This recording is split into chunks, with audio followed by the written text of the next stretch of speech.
Do you think that women who voted for Hillary, women who have strongly supported the feminist movement and supported the left, are feeling disenfranchised given the current climate of sexual brutality and oppression brought to light in Hollywood recently?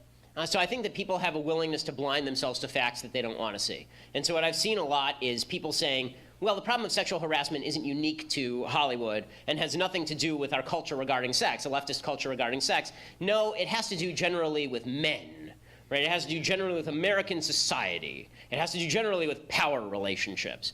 It's funny how everybody is willing to generalize as soon as their ox is gored. Right? As soon as the left sees, wait, our culture, our feminist culture that we said that we were going to promulgate and was going to protect women hasn't protected women, nearly at all, then all of a sudden it turns into, well, it's not us that sin, it's men that sin. Right? And so I've been getting a lot of this online in the last couple of days. It's you men who haven't stood up. And I keep saying, like, what do you want me to do and I'll do it? Really, what do you want me to do? Like, if you show me a rapist like Harvey Weinstein allegedly is, then I will say send him to jail or castrate him, right? Like, this is not difficult. But if you just say to me, you don't acknowledge the rape culture, again, I need you to define that, and I need you to explain to me what I did. Like, really? I didn't do anything. And I think the vast majority of people in this room didn't do anything. And if they did do something, then maybe people should report it to the police, because that seems to me the best way to root out evil is to actually have law enforcement get involved. So the left is, so the question of what the left is doing about this, do they feel disenfranchised?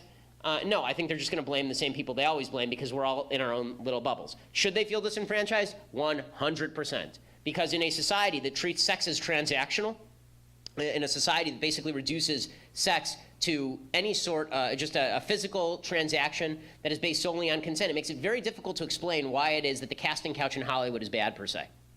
Right? There's actually, like, feminist theory says that it's bad because of power imbalances, but the sort of libertarian culture of the left suggests that power imbalance doesn't have anything to do with it. If I feel like trading my body for a part in a movie, well, that's my business. And if you say differently, then you're slut-shaming me. Right? So that's, well, you can't really have it both ways. Either it's bad or it's not bad. And if we are going to fight sexual harassment and sexual assault, it seems to me that we have to do a couple of things. One, we have to reinvest sex with value beyond just a physical transaction. It's not just two people who are getting each other's rocks off. It actually means something beyond that. There's a relationship that's attached to it.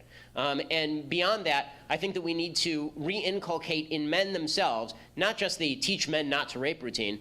Like, again, it's such a weird concept. Like, when I was 11, my dad didn't sit me down and say, son, don't rape people. Like, if you have to teach your child that, my guess is that you got a bigger problem than that on your hands. What my dad taught me was to be a gentleman and to treat women with respect. And that has to do with being a gentleman and recognizing differences in sex roles. Because one of the things that's happened is that traditional masculinity, the idea that it is a man's job to protect women, this is one of our jobs as human beings, as men, to protect women, the feminist movement doesn't like that. Well, then you can't blame us for not protecting women if you don't want us to protect women. Like, I want to protect women. I think men should protect women. I think one of the reasons God put man on earth is to protect women. Okay, well, then it is incumbent on me to protect women. But if you're telling me that I can't even open a door for a woman because this is somehow an offense to her honor, and that if I say that it's man's job to protect women, that this is somehow reinforcing gender stereotypes, then don't come whining to me when bad stuff happens. Because the answer to bad behavior is good behavior. The answer to vice is virtue. The answer to vice isn't just yelling and hashtagging crap.